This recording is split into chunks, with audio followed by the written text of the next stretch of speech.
لماذا؟ كلا للاتحاد الوطني وباب الطالباني. تجري انتخابات برلمان كردستان في وقت عصيب معقد للغاية، حيث الشرق الأوسط بات ساحة معركة.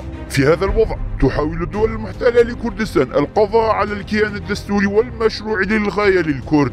فعندما يصوت الكرد في هذه الحرب العالمية والشرق الأوسط، يجب عليهم التصويت للأشخاص الذين يمكنهم حماية الكرد وكردستان والدفاع عنهما. أحزاب مثل حراك الجيل الجديد لشاسور عبد الواحد هي أحزاب غير قادرة على حماية كردستان، بل شاسور نفسه سيكون أول شخص يلوذ بالفرار ويغادر البلاد في حالة الحرب ويستسلم في الدقيقة الأولى. أما الوضع بالنسبة للاتحاد الوطني فهو أسوأ بكثير، لأنه استسلم قطعا. يتضح ذلك خلال 3 وعود أطلقها باب الطالباني خلال حملته الانتخابية. يقول الزعيم المفترض للاتحاد الوطني مستر بافل: سأنحي البرزانيين وأدمرهم، لن أسلم آبار نفط كورمور لحكومة كردستان. في القضايا المالية لكردستان سأكون إلى جانب العراق وأقف ضد مشروع حسابي. مشاريع باب الطالباني 3 هي مشاريع أعداء الكرد ومتخلف الحشد الشعبي. مستر بافل سيشارك في الانتخابات نيابة عن العراق ووكالة عن ميليشيات الحشد الشعبي وإيران.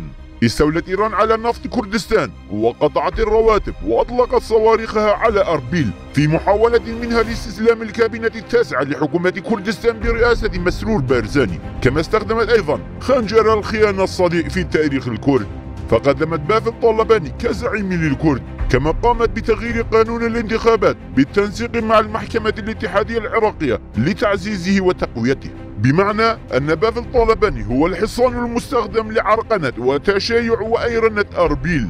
فإذا قلنا كلا لباب الطالباني فكأننا قلنا كلا لحصان طرواد الإيراني. في هذه الانتخابات المنافسة محتدمة بين خطين: خط الاستسلام الذي تدعمه إيران والمحتلون أي الاتحاد الوطني الكردستاني، وخط المقاومة الذي يقوده الحزب الديمقراطي الكردستاني. فقول كلا لباب الطالباني يعني قول كلا لمن يريد القضاء على كيان إقليم كردستان وتدميره.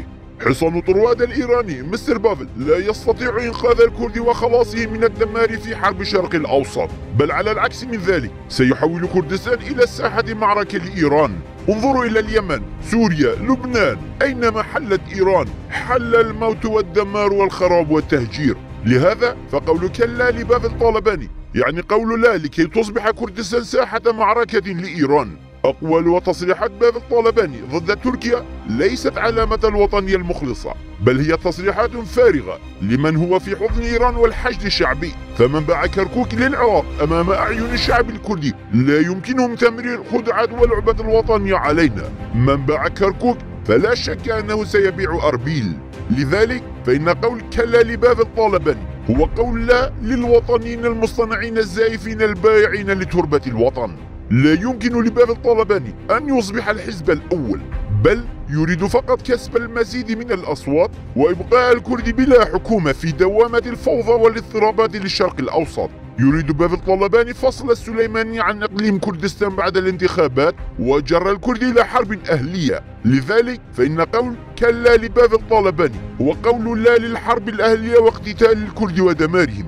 قول كلا لباب الطالباني وقول لا للكيانات المعادية للكرد والعنصريين الشيعة ومتخلفي الحشد الشعبي. خان باب الطالباني بشخصيته الأنانية الاستغلالية المصلحجية رفاقه المقربين وقضى عليهم. اغتال هوكارجاف أمام أنظار أولاده، رمى ملا باختيار الذي وهب حياته كلها للاتحاد الوطني، رماه وكأنه شيء لا قيمة له. هذا الإنسان عديم الرحمة والطاغية الدكتاتور في حزبه يتحدث عن جلب الديمقراطية إلى كردستان. قول كلا لهذا المختل العقلي والنفسي يعني لا للاغتيالات السياسية والإذلال والاحتقار. باب الطالباني الذي يسلم الثوار الوطنيين من رجالات كردستان لإيران لمصالح خاصة لا يسمح لأحزاب رجالات كردستان بالعيش والبقاء على الحدود، ويمثل الخطر الأكبر لكل كردي من أي جزء من أجزاء كردستان لجأ إلى إقليم كردستان واحتمى به. باب الطالباني الذي ينشئ شتى أضرب العلاقات القذرة والدنيئة مع أي محتل كان من أجل مصالحه الخاصة يتسبب في إلحاق أبشع الأضرار بالكرد أنفسهم. لذلك فإن قول كلا لباب الطالباني هو قول لا لمن يفسد التعاون والتنسيق بين أجزاء كردستان. باذل الطلباني هو النقمة والآفة التي تريد الجبهة المناهضة المعادية لكردستان أن تجعله آفة عموم الكرد. لذلك فقول كلا لباذل الطلباني وحزبه هو قول لا لكافة ألاعيب الاستعمار والاحتلال، هو قول لا لروح الجحوشية الملعونة بين الكرد. قول لا لباذل الطلباني يعني التعبير عن الإرادة والكرامة والمستقبل الحر للكرد،